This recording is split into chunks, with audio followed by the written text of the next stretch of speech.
अस्सलाम वालेकुम। सानिया टाइम्स में खुश आमदीद। उम्मीद करती हूँ आप सब खैर खैरियत से होंगे। ये जो भागी भागी नीचे जा रही है ना, इसको हर घंटे कुछ ना कुछ खाना होता है।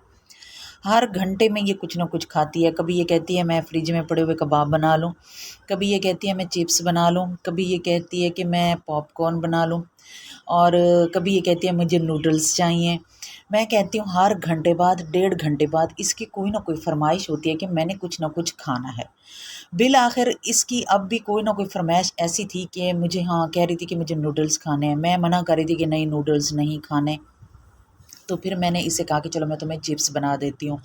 मैंने पहले 3 आलू कट किए, उनकी मैंने चिप्स बनाई। इसने अच्छे से बैठ के वो खा लिया। और फिर मैंने सोचा कि क्यों ना आलू पड़े हैं, मैं एक ही दफ़ा बना के रख दूँ, ताकि ये जब पैसे मांगे या कुछ खाने को मांगे तो मैं इसे कहूँ कि चलो भी फ्रीज़र से चिप्स निकालो और उसे फ्राई कर लो। ये कर लेती होती है। तो मैंने इसे कहा कि चलो आलू लेके आओ और फिर यहाँ बैठो, मुझे इन्हें अच्छे से वॉश करके दो। और फिर साथ-साथ मुझे देख भी रही थी, हँस भी रही थी कि फ़रमाइश करना महँगा पड़ गया है। काम से तो ये इस तरह कतराती है ना, उफ़ खुदाया कि पूछें मत।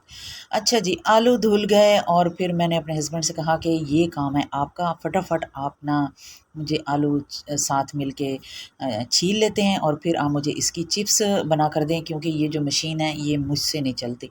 इसका जो प्रेशर है ना वो काफ़ी लगता है।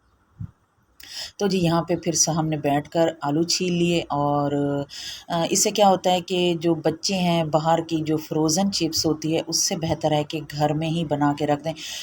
100 रुपए के 5 किलो ही आलू मिल रहे हैं, इतने सस्ते हैं। तो सस्ते आलूओं का फ़ायदा उठाएं, इन्हें चिप्स बनाएं और बच्चों के लिए रख दें। स्कूल ओपन हो चुके हैं, बच्चे स्कूल जा रहे हैं, तो बच्चों को लंच में भी बनाकर आप आसानी से दे सकते हैं, शाम के वक्त भी बच्चों को दे सकते हैं।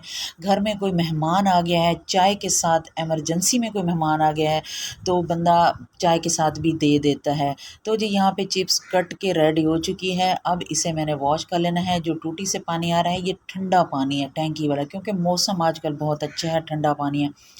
पतीला दूसरा मैंने चूल्हे पे रख दिया था पहले ही पानी गर्म करने के लिए, ताकि पानी में उबाल आ जाए। जब पानी में उबाल आ जाए फिर आपने इसके अंदर नमक भी डाल देना है, और जब पानी को बॉयल आना स्टार्ट हो फिर इसमें चिप्स डाल के इसको हमने 2 से 3 मिनट के लिए उबाल लेना है।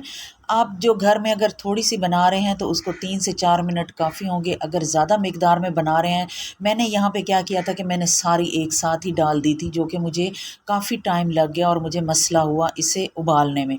अगर आप भी इसी तरह काफ़ी मिकदार में बनाएँ तो आपने इसे हाफ़-हाफ़ करके निकाल लेना है। ठीक हो गया?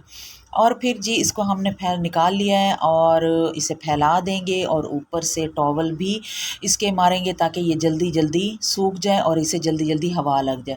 तो जितनी देर में ये खुश्क होता है इतनी देर में हम इसका जो मिसाला है वो बना लेते हैं। अच्छा जी, मैं आपको यहाँ पे एक और बात बता दूँ, मैंने इसका जो मिसाला बनाया है वो मैंने कॉर्न फ्लोर और मैदे के साथ बनाया है। लेकिन जब मैं इसे फ्राई करती हूँ ना तो कॉर्न फ्लोर जो है ना वो अजीब सा घी में जाके ना इकट्ठा हो जाता है, आलू के ऊपर से उतर जाता है।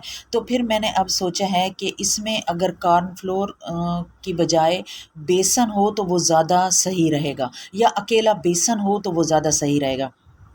फिर मैंने क्या किया कि तमाम के लिए मैंने एक जैसा ही मिसाला बना लिया। तो इसमें नमक भी डाल दी और लाल मिर्चें भी डाल दी, कॉर्नफ्लोर और मैदा। ठीक हो गया। अगर मैदे के साथ या कॉर्नफ्लोर के साथ बेसन हो या अकेला बेसन हो तो वो बहुत अच्छी कोटिंग रहेगी। अगर आप वीडियो देखने के बाद चिप्स बनाएं तो आपने हाफ़ चिप्स को मैदा और कॉर्नफ्लोर के साथ बना लीजिएगा, हाफ़ को आपने बेसन के साथ बना लेनी है। बेसन को जब हम घर में आम रूटीन में बनाएं तो डेली रूटीन में जैसे हम बनाते हैं तो उसको हम बेसन लगा के फ्राई करते हैं तो वो बहुत अच्छी फ्राई होती है और बेसन उससे उतरता भी नहीं है। ये फ्रीज़ हो गई। जब मैंने इसे फ्राई किया तो ये हल्का सा इसके ऊपर से ये उतर गया था। ठीक हो गया। ये देखें, इसी तरह पैकेट बना के आपने इसे रख लेना है। तो जी ये है नेक्स्ट डे, 5 मिनट के लिए मैंने इसे निकाल के रख दिया था और ये इस तरह की हो गई। फिर मैंने इसे गर्म ऑयल में डालना है, ठंडे ऑयल में नहीं डालना। अगर ठंडे ऑयल में डालेंगे तो जो ऊपर से जो बचा कुचा मिसाला होता है वो भी उतर जाएगा और जो आलू हैं वो सही तरह क्रिस्पी नहीं होंगे, नरम पड़ जाएंगे। इस तरह अगर गर्म ऑयल में डालेंगे तो ऊपर से ये फ़ौरन इसकी जो क्रंच है ना वो बन जाएगा। बहुत ही मज़े के बने थे। ये है कि ये टेस्टी बहुत बने थे और सुख भी आ गया है कि उठाया और बनाया और बच्चों को राज़ी कर लिया। उम्मीद है आपको ये वीडियो अच्छी लगी होगी। अगर अच्छी लगी है तो वीडियो को लाइक कर दें, शेयर कर दें। चैनल पर नए आए हैं तो चैनल को सब्सक्राइब करके बेल आइकन को प्रेस कर दें ताकि हर आने वाली वीडियो का नोटिफिकेशन आपको टाइम से मिल सके। ये देखें इतने खूबसूरत ये बनकर रेडी हुए हैं। ऊपर से चाट मसाला डालें, केचप के साथ खाएं, चटनी के साथ खाएं, जो बच्चों को पसंद हो उसके साथ सर्व करें। अच्छा, मैंने इसमें लाल मिर्चें डाली थी क्योंकि मेरे बच्चे बड़े हैं, वो स्पाइसी पसंद कर जाते हैं। अगर आप छोटे बच्चों के लिए बना रहे हैं तो फिर आपने उसमें सिर्फ नमक ही ऐड करना है, मैदे और कॉर्नफ्लोर में या बेसन में। मिर्चें आपने ऐड नहीं करनी। इसी के साथ मुझे दीजिए इजाज़त। अपना ख्याल रखिए, दुआओं में याद रखें। अल्लाह हाफिज़।